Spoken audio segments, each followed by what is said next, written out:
और अब दस्तक उत्तर प्रदेश की उस राजनीति पर जो जाति के वोट बैंक के दम पर अपने लिए कुर्सी की डील चाहती है।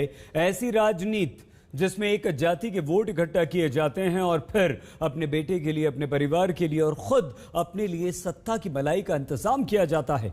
आज ऐसी राजनीति का चेहरा बने हैं निषाद पार्टी के मुखिया डॉक्टर संजय निषाद। जितने खुश रखेंगे निषादों को उतने ज्यादा खुशी पाएंगे।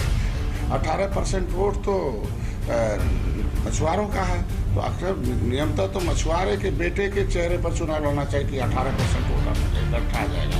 मैं भारतीय जनता पार्टी को सलाह देना चाहता हूं कि डॉक्टर संजय को उप मुख्यमंत्री का चेहरा बनाए। मुख्यमंत्री छोड़िए, जिसे बनाना चाहे बड़ी पार्टी, राष्ट्रीय पार्टी, उप मुख्यमंत्री का चेहरा प्रोजेक्ट करे। 2022 में एक ऐतिहासिक जीत मिलेगी। हमारे लोग तो हमें मुख्यमंत्री बनाना चाहते हैं। मैं तो उन्हें सलाह दे रहा हूँ कि उप मुख्यमंत्री बना दे और वो वोट आ जाएगा।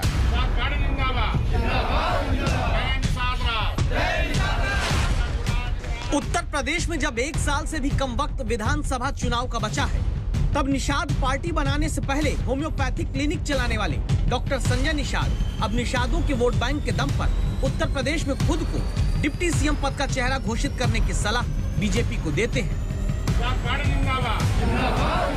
अपनी जात के वोट की ताकत सबसे ज्यादा कार्यकर्ताओं वाली पार्टी बीजेपी को बताते हुए राम को सेना दिया था तो श्रीलंका विजय प्राप्त। हमारी सेना से 70 साल कांग्रेस ने राज किया, सपा बसपा 30 साल। अब वो सेना के सेनापति डॉक्टर संजय भारतीय जनता पार्टी की ऐतिहासिक जीत दिलाए उत्तर प्रदेश में। तो 2022 में अगर वो दोबारा आना चाहते हैं, जो आज के दिन में उत्तर प्रदेश की दशा है कि त्रिस्तरीय चुनाव में हमारे लोग नाराज हो गए और एक देख लीजिए क्या दशा चौथे नंबर पर चली गई। मैं, मेरा, मुझसे और मुझको वाली राजनीति का सबूत देते संजय निषाद के ये सब बोलने के पीछे ताकत है उत्तर प्रदेश का निषाद वोट। संजय निषाद दावा करते हैं कि निषाद, केवट, मल्लाह, बेलदार और बिंद बिरादरी की आबादी 17 से 18% है। पूर्वांचल की 25 लोकसभा सीटों पर निषाद वोट की भूमिका अहम मानी जाती है। गोरखपुर मंडल की 28 विधानसभा सीट पर निषाद वोट दखल रखता है। यही कारण है कि जिन्हें आरक्षण दिलाने के नाम पर बीजेपी के साथ संजय निषाद ने गठबंधन किया, वो अब अपनी जात के वोट के ठेकेदारी की कीमत चाहते हैं।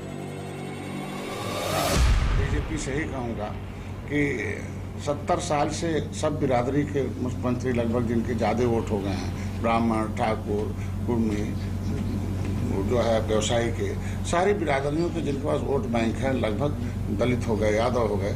अभी 18% वोट निषादों का ऑन रिकॉर्ड 1936 की जनगणना, और आप उस पर 18% वोट तो मछुआरों का है, तो अक्सर नियमतः तो मछुआरे के बेटे के चेहरे पर चुनाव लड़ना चाहिए कि 18% वोट इकट्ठा आ जाएगा। निषाद वोट बैंक के दम पर अपने लिए सिर्फ डिप्टी सीएम पद की कुर्सी नहीं चाहते डॉक्टर साहब, बल्कि कैबिनेट फेरबदल में मंत्री पद भी प्लेट में सजा हुआ पाना चाहते हैं। हमारे लोग तो हमें मुख्यमंत्री बनाना चाहते हैं। मैं तो उन्हें सलाह दे रहा हूं कि वो मुख्यमंत्री बना दे और वो वोट आ जाएगा। उत्तर प्रदेश में कैबिनेट का विस्तार करें, जो उन्होंने कहा था कि हम उत्तर दिल्ली में और उत्तर प्रदेश में देंगे, तो दोनों दे दें, दोनों विस्तार करें। आखिर खाली पड़ा किस लिए रखेंगे? जब हार जाएंगे 2022 तब देंगे। संभव है कि आपको लगे कि निषादों के नेता हैं तो निषादों के लिए पद लेकर भलाई में काम करेंगे, लेकिन अपनी जाति वाली जनता के दम पर सत्ता की चाहत का चरित्र देख लीजिए। संजय निषाद खुद को डिप्टी सीएम बनाना चाहते हैं। 2018 में समाजवादी पार्टी से गठबंधन करके गोरखपुर के उपचुनाव में बेटे प्रवीण को सांसद बनाया था।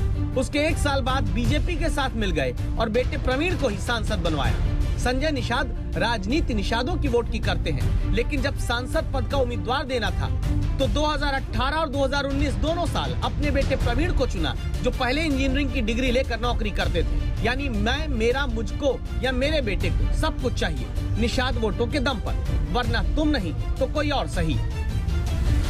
0.1% मान लेते हैं अगर नहीं करते। और नहीं, वो करेंगे। 160 सीटें क्यों गंवाएंगे? क्यों? अभी त्रिस्तरीय चुनाव गंवा के देख चुके हैं ना। वो कभी मैंने बता दिया ना, उनके साथ रहूंगा। जब वो नहीं करेंगे तो पार्टी चुनाव लड़ने के लिए बनी है ना। अकेले निषाद पार्टी की बहुत बड़ी कोई ताकत नहीं है, क्योंकि कैंपियरगंज से अपना पहला चुनाव डॉक्टर संजय जीत नहीं पाए थे। 2017 के विधानसभा चुनाव में डॉक्टर संजय निषाद खुद गोरखपुर ग्रामीण सीट से हार गए थे। फिर भी चूंकि पूर्वी उत्तर प्रदेश में दर्जन भर से ज्यादा सीट ऐसी हैं जहां निषाद समुदाय की ताकत 10,000 से 15,000 वोट की है। विधानसभा चुनावों में ये वोट जिधर स्विंग करता है, बढ़त उसको दिला देता है। इसीलिए दिल्ली में गृह मंत्री अमित शाह से मुलाकात के बाद जब लखनऊ में आकर संजय निषाद अपनी महत्वाकांक्षाओं की उड़ान बीजेपी के सामने रखते हैं तो संभल कर जवाब भी आता है और प्रहार भी। किसी की अगर कोई बात है तो वो कह सकते हैं, कहना चाहिए, लेकिन जब हम गठबंधन का हिस्सा हैं तो गठबंधन में मांग करना और उसमें क्या संभव हो सकता है वह जो नेतृत्व है वो विचार करेगा और बातचीत करके रास्ता निकालेगा। भारतीय जनता पार्टी की गति होगी या नहीं होगी, लेकिन निषाद पार्टी को अपने भविष्य की चिंता करनी चाहिए। वो भारतीय जनता पार्टी के सहयोगी दल है, इसलिए भारतीय जनता पार्टी उनका सम्मान करती है।